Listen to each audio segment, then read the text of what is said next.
Hello engineers, আমি তোদের জন্য নিয়ে চলে এসেছি আরও একটা নতুন টপিক, ড্যাম্পড হারমোনিক অসিলেশন। এবার একটা গল্প বলি। ধর একটা ছেলে আছে যার নাম হচ্ছে বিমল, আর ওর একটা বন্ধু আছে যার নাম ধর প্রতিম বা এরকম কেউ একটা। এবার একটা পেন্ডুলাম আছে। এবার প্ল্যান করেছে একে বশীভূত করবে। এবার ওই জন্য একে ডাকলো। একে ডাকলো। এবার এলো। তখন কী করলো বলো, তুই চুপ করে দাঁড়া, আমি তোকে একটা ম্যাজিক দেখাবো। ঠিক আছে। এবার কী করলো, এই পেন্ডুলামটাকে অসিলেট করা শুরু করলো, মানে একদিক থেকে ফোর্স দিল। এবার ওই পেন্ডুলামটা কী হচ্ছে, একবার এদিকে যাচ্ছে, একবার এইদিকে আসছে, কন্টিনিউয়াসলি একবার এদিকে যাচ্ছে, এবার এইদিকে আসছে। এবার কিছুক্ষণ পর তো কনস্ট্যান্ট এর দিকে তাকিয়ে আছে। এবার কিছুক্ষণ পর ও আস্তে আস্তে বশীভূত হয়ে যাচ্ছে। ঠিক সেই সময় যেভাবে এদিক থেকে এদিকে কন্টিনিউয়াসলি করছিল, এর অ্যাম্প্লিটিউড মানে এই যে বিস্তারটা আস্তে আস্তে কমতে শুরু করলো। মানে এরকম, তারপরে এরকম হয়ে গেল, তারপরে এরকম হয়ে গেল, একদম গায়ে গায়ে নিয়ে থেমে গেল। তাহলে কি, বশীভূত প্রায় হয়েই গিয়েছিল, কিন্তু হট করে চমকে গেল। কী হলো, থেমে গেল কেন? একটুর জন্য হয়ে যাচ্ছিল বশীভূত, দূর কিছুতেই করা গেল না, ভাবলাম ওকে করব। তাহলে এই সময় এর সবথেকে বড় শত্রুকে, যে এইটাকে থামিয়ে দিল, তাই এর আশেপাশে তো কেউই নেই, তাহলে কে থামালো এটাকে? হাওয়া, এয়ার, এয়ার রেজিস্ট্যান্স।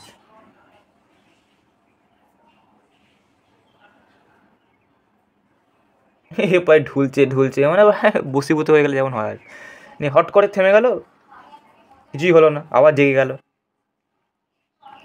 এর তো রাগ, যে কেন হলো কেন হলো, কে থামালো, আমার তো আশেপাশে কেউ নেই, কেউ হাওয়াও দেয়নি। তাহলে কী করে হলো? না, দেয়নি, কিন্তু এয়ার রেজিস্ট্যান্স ছিল, ওই জন্যই ক্রমশ এই বিস্তারটা কমতে কমতে কমতে কমতে থেমে গেছিলো, যেটা আমরা রিয়েল লাইফেও দেখতে পাই, কন্টিনিউয়াসলি একভাবে রোটেট করে না। তো এই যে এয়ার রেজিস্ট্যান্স, এটাতে একটা ফোর্স যেটা হাওয়া দিল, এই ফোর্সটার নাম হচ্ছে ড্যাম্পিং ফোর্স।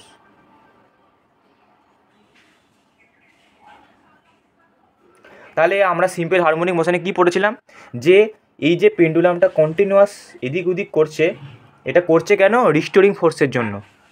এবার এর ক্ষেত্রে রিস্টোরিং ফোর্সকে কে মিন পজিশনে নিয়ে আসার চেষ্টা করছে পেন্ডুলামটাকে, সেটা হলো এই পেন্ডুলামটার ওয়েট আর moment of inertia. Moment of inertia তোদের পরে পড়াবো, আপাতত জেনে না ওয়েট। এইটা ভারী বলে তবেই না এইদিকে আসছে, আবার ভারী বলে এইদিকে আসছে, তো এইটা হচ্ছে রিস্টোরিং ফোর্স, যে এই পজিশনে বারবার পেন্ডুলামটাকে নিয়ে আসার চেষ্টা করছে। এবার এখন আরেকটা ফোর্স অ্যাড হলো, যে ফোর্সটা এই বিস্তারটাকে ক্রমশ কমিয়ে দিচ্ছে, সেটা হচ্ছে এয়ার রেজিস্ট্যান্স, সেটা হচ্ছে ড্যাম্পিং ফোর্স। তাহলে এতক্ষণ ধরে আমরা কী লিখছিলাম, যে force equal to minus K x. এবার ফোর্স মানে হচ্ছে এম এ, আর এখানে মাইনাস কে এক্স লিখছিলাম। তাহলে এর সাথে আরও একটা ফোর্স অ্যাড হবে, সেটা হচ্ছে এইটা বিটা ভি। এই বিটা ভিটা হচ্ছে যে ভেলোসিটিতে মুভমেন্ট করছিল তার অপোজিট দিকে কাজ করছে, তবেই না এটা থামছে। একটা গাড়ি যদি এই দিক থেকে বিশাল ভেলোসিটি নিয়ে আসে, এদিক থেকে একটা লোক হাত দিয়ে থামিয়ে দিল, সে থামিয়ে দিল কেন? কারণ সে যে ফোর্সটা অ্যাপ্লাই করলো সেটা এই ভেলোসিটির অপোজিট দিকে, তবেই না তাকে থামাতে পারলো। সেই কারণে মাইনাস সাইনটা হচ্ছে, সেই কারণে যে একটা ফোর্স যেটা ড্যাম্পিং ফোর্স, সেটা ভেলোসিটির অপর দিকে কাজ করছে, মানে বিপরীত দিকে, ওই কারণে মাইনাস ভি। আর এই বিটাটা হচ্ছে একটা কোএফিসিয়েন্ট অফ ড্যাম্পিং ফোর্স, মানে ড্যাম্পিং কোএফিসিয়েন্ট। ওই জন্য শুধু মাইনাস কে এক্স নয়, এইটাও অ্যাড হলো, মানে শুধু এদিক থেকে এদিকে রোটেট হওয়া ফোর্স নয়, একটা এক্সটার্নাল ফোর্স যেটা এর বিস্তারটাকে ক্রমশ কমিয়ে দিল, আস্তে আস্তে আস্তে আস্তে করে কমিয়ে দিল, এবং সেটা এই ছেলেটারও রাগের কারণ। ওই জন্য restoring force plus damping force. এবার ড্যাম্পিং ফোর্স যেহেতু এই ভেলোসিটির অপর দিকে কাজ করে, মানে বিপরীত দিকে, সেই কারণে এখানে মাইনাস হলো। আর এটা হচ্ছে একটা কোএফিসিয়েন্ট, যেমন এখানে একটা কনস্ট্যান্ট ছিল তেমনি এখানে একটা কনস্ট্যান্ট। তাহলে ওই পেন্ডুলামটার ওপর, মানে যেটা আটকানো আছে তার ওপর তাহলে অ্যাক্টিং করছে যে ফোর্সগুলো, সেগুলো কি, এই যে রিস্টোরিং ফোর্স, যেটা হচ্ছে opposite to the direction of displacement, যেটা আমরা সিম্পল হারমোনিক মোশনেও দেখেছিলাম এই ফোর্সটা, এটা স্প্রিং কনস্ট্যান্ট। আর আরেকটা ফোর্স যেটা কাজ করছে সেটা হচ্ছে ড্যাম্পিং ফোর্স, যেটা কি কাজ করছে to the direction of the ভেলোসিটির opposite to the direction of the velocity of the body, মানে ওই যে এমটা যে ঝুলানো আছে। তো তার ইকুয়েশনটা কি, এফডিকাল টু মাইনাস বিটা ভি। এটা ডিসপ্লেসমেন্টটা অপোজিটে বলে মাইনাস কে এক্স, এক্সটা ডিসপ্লেসমেন্ট, আর এটা ভেলোসিটি অপোজিটে বলে মাইনাস বিটা ভি, যেখানে ভিটা হচ্ছে ভেলোসিটি আর বিটাটা হচ্ছে damping coefficient of the medium. এবার আমরা দেখে নিই ড্যাম্পিং অসিলেশনের ডিফারেন্সিয়াল ইকুয়েশনের ডেরিভেশন এবং সলিউশন। এইটা হচ্ছে একটা বডি, ওই একই ধরতে পারো পেন্ডুলামের মতো, স্প্রিং দিয়ে আটকানো আছে। এবার এখান থেকে সরিয়ে এখানে নিয়ে আসা হয়েছে। এতক্ষণ ধরে কী করছিল, যখন টানছিলে তখন একটা ফোর্স বিপরীত দিকে অনুভব করছিলে, যেন স্প্রিংটা এদিকেই আবার টানছে ওর আসল পজিশানে নিয়ে আসার জন্য। ও চাইছে না এ যাতে ওইদিকে যাক আর এর যাতে লাগুক, টান পড়ুক। তো এবার আরেকটা এক্সট্রা ফোর্স অ্যাড হচ্ছে, যেটা হচ্ছে এই বিটা ডিএক্স বাই ডিটা হচ্ছে ভি, মানে ভিটাই হচ্ছে এই যে এটা হচ্ছে আসলে বিটা ভি, আর এখানে এটা হচ্ছে এ ত্বরণ। তো এখানে এক্সটা হচ্ছে ডিসপ্লেসমেন্ট। তো এই এক্সট্রা ফোর্সটা অ্যাড হচ্ছে, তাহলে টোটাল ফোর্স কী হবে? টোটাল ফোর্স হচ্ছে total force acting on the body, এইটা এম এ, আর এটা হচ্ছে রিস্টোরিং ফোর্স, এর সাথে একটা অ্যাডিশনাল ফোর্স অ্যাড হলো ড্যাম্পিং ফোর্স, এটা হচ্ছে ভি। নিয়ে তারপর আমরা যদি এই পুরো ইকুয়েশানটাকে এম দিয়ে ভাগ করি তাহলে আমরা এই ইকুয়েশানটা পাই। এবার এখানে এইটা একটা পার্ট আছে, এটা একটা পার্ট আছে, মানে কোএফিসিয়েন্ট আছে। তো এটাকে কি করছে, এটাকে 2b ধরছে আর এটাকে ধরছে ওমেগা নট স্কোয়ার। তাহলে এবার যদি আমরা এই ইকুয়েশানটাতে বসাই তাহলে কি হবে, এই ইকুয়েশানটা, এটাই হচ্ছে আমাদের ড্যাম্পিং হারমোনিক অসিলেশনের ডিফারেন্সিয়াল ইকুয়েশান। এবার আমরা তাহলে সলিউশনটা দেখে নিই। আমরা সলিউশন বের করা শুরু করি। আমরা ওই এক্সটাকে এ ই টু দি পাওয়ার আলফাটি ধরে নিলাম। এবার আমরা এই পুরো ইকুয়েশানটাকে টি এর রেসপেক্টে ডিফারেন্সিয়েট করব। তাহলে কি হবে, ডিএক্স বাই ডিটি, এখানে কী ছিল, এ ই টু দি পাওয়ার আলফাটি, তাহলে এই e to the power M এক্সের ডেরিভেটিভ কী হয়, M into to the power M X. তাহলে এই আলফাটা আগে চলে এলো আর যেমন এটা ছিল তেমন থাকবে, কারণ ই টু দি পাওয়ার এক্সের ডেরিভেটিভ ই টু দি পাওয়ার এক্সই হয়। তারপর আবার এই ইকুয়েশানটাকে টি এর রেসপেক্টে ডেরিভেটিভ করব। তাহলে আমরা কী পাবো, double derivative D two X by DT two. নিয়ে কী হবে, এখানে কী ছিল, একইভাবে ই টু দি পাওয়ার আলফাটির ডেরিভেশন কী হবে, মানে ডেরিভেটিভ করলে আলফা ইন্টু টু দি পাওয়ার আলফাটি। তাহলে আলফা যদি একটা মানে গুণ হয় তাহলে কী হবে, আলফা স্কোয়ার হয়ে যাবে। নিয়ে যেমন থাকা তেমন থাকবে। এবার এই যে এখানে এক্স পেলাম, এখানে ডিএক্স বাই ডিটি পেলাম, আর এখানে যে D two X by DT two পেলাম, এই তিনটে ইকুয়েশানকে আমরা বসাবো এক নম্বর ইকুয়েশানে। এক নম্বর ইকুয়েশান মানে যেটা আমাদের ডিফারেন্সিয়াল ইকুয়েশান ছিল। তাহলে আমরা দেখে নিই একবার ডিফারেন্সিয়াল ইকুয়েশানটাকে।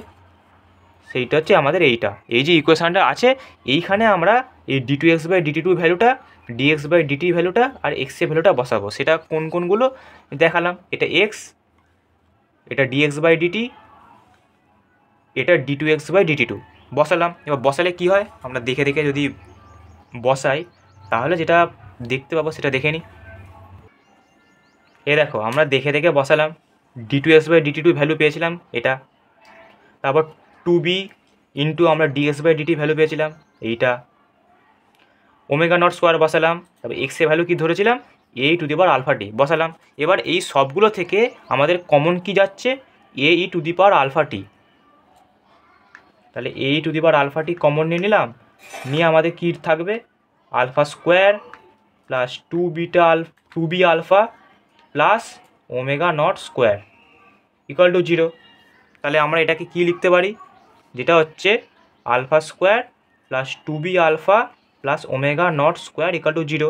এবার এটা হচ্ছে একটা কোয়াড্রেটিক ইকুয়েশান, যার সলিউশন কীভাবে করবো, শ্রীধর আচার্য রুল দিয়ে। চলো দেখে নিই। এই দেখ, এইটা আমাদের ইকুয়েশান পেলাম এক্ষুনি। এবার এটাকে সলভ করব। তাহলে আমাদের রুট কী হবে? আলফা হবে। আলফা ইকুয়াল টু কী ফর্মুলা? প্লাস মাইনাস হচ্ছে বি, এখানে মানে এখানে যদি আমরা ধরি এটা হচ্ছে a square plus 2ab plus b square. তো এখানে আমাদের ফর্মুলাটা যেটা হয় সেটা হচ্ছে আমাদের এইখানে বি হচ্ছে এটা 2b, তারপর হচ্ছে এখানে প্লাস মাইনাস করে এইটা হচ্ছে আমাদের ইকুয়েশানটা ছিল। তাহলে রুট কী হবে? Alpha equal to minus B plus minus root over of B square 4b square minus 4ac। এ কিছু নেই, কোএফিসিয়েন্ট 1, আর এখানে সি হচ্ছে ওমেগা নট স্কোয়ার। তো 4 omega not square by 2a, এ কিছু নেই 1 বাই 2। তাহলে এটাকে সিম্পলিফাই করলে কী হয়? Minus 2b plus minus 4 common নিলে বাইরে এসে 2 হয়ে যাবে, B square minus omega not square by 2। এবার 2কে ভাগ করে দিলে কী হবে? মাইনাস বি, এই যে 2 কেটে গেল, মাইনাস বি প্লাস মাইনাস 2 কেটে গেল, root over of B square minus omega not square.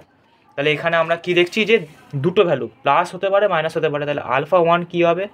Minus B plus root over of B square minus omega not square, আর আলফা 2 কী হবে? Minus B minus root over of B square minus omega not square. তাহলে এই দুটো value আমরা পেয়ে গেলাম। এবার আমরা তাহলে সলিউশনটা দেখে নিই কী হবে। এইটা হচ্ছে আমাদের সলিউশন। এবার এখানে আলফা 1 দেখতে পাচ্ছি, আলফা 2 দেখতে পাচ্ছি। আলফা 1 এর ভ্যালু আমরা এক্ষুনি পেলাম, যেটা হচ্ছে এইটা আলফা 1, এটা আলফা 2। এই ভ্যালুগুলি আমরা যদি এখানে বসাই তাহলে আমরা এটা পাই, এটা আলফা 1, এটা আলফা 2। তারপর জিয়ানের সলিউশন তো ওটাই লেখা আছে। এবার এখান থেকে কি করেছে? এই মাইনাস বিটিটা কমন নিয়েছে। এটা যদি আমরা গুণ করি তাহলে কেমন দেখতে হয়? সেটা হচ্ছে মাইনাস বিটি আর হচ্ছে প্লাস এইটা টি। এবার দেখো এই যে টার্মটা, এই দেখো এইখানেও আছে আবার এখানেও আছে, শুধু কি পার্থক্য আছে? একটা জায়গায় প্লাস আছে, একটা জায়গায় মাইনাস আছে, কিন্তু মাইনাস বিটিটা কিন্তু দুটো ক্ষেত্রেই common.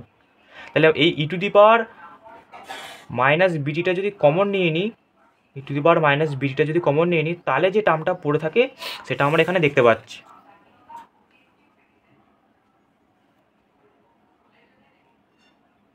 E to the power minus বিটি কমন নিয়ে নিয়েছে, e to the power root over of B square minus omega not square t, আর এখানে অবশ্যই হবে e to the power minus root over of B square minus omega not square t. এই যে minus, আর এখানে plus ছিল বলে plus, এখানে মাইনাস ছিল বলে মাইনাস, আর e to the power minus BT, e to the power minus বিটি কমন চলে এসছে, যেটা আমি এক্ষুনি দেখালাম। এই যে এইটা দুটোর ক্ষেত্রেই কমন ছিল, ওই জন্য মাইনাস বিটিটা বাইরে নিয়ে আসলে একবার এটা থাকে প্লাস আকারে, আবার এটা থাকে মাইনাস আকারে। এই যে এবার আমরা এইটা দেখে নিই, যেটা হচ্ছে 2b একটা টার্ম আমরা লিখেছিলাম বিটা বাই এম নিয়ে, এটা B equal to beta by 2m। তো এই বিটাটা হচ্ছে ফোর্স পার ইউনিট ভেলোসিটি, আর এটা হচ্ছে 2m, এটা হচ্ছে জাস্ট মাত্রা, এটা খুব একটা পরীক্ষায় আসে না। কিন্তু এই বিটা কি? বিটা হচ্ছে ড্যাম্পিং ফ্যাক্টর, মানে অনেক অঙ্ক থাকবে সেখানে এরকম ড্যাম্পিং ফ্যাক্টর ক্যালকুলেট করতে বলবে। তো বি হচ্ছে ড্যাম্পিং ফ্যাক্টর। তো বি এর তো আমাদের সেম ডাইমেনশানই থাকবে অন ফ্রিকোয়েন্সি, মানে ফ্রিকোয়েন্সির সাথেই এর সেম ডাইমেনশান হবে। তো আজ তাহলে এই অবধি থাক, পরে ভিডিওতে আমরা দেখে নেবো 3টে কেস ড্যাম্পিং অসিলেশনের। তাহলে নেক্সট ভিডিও দেখা হবে।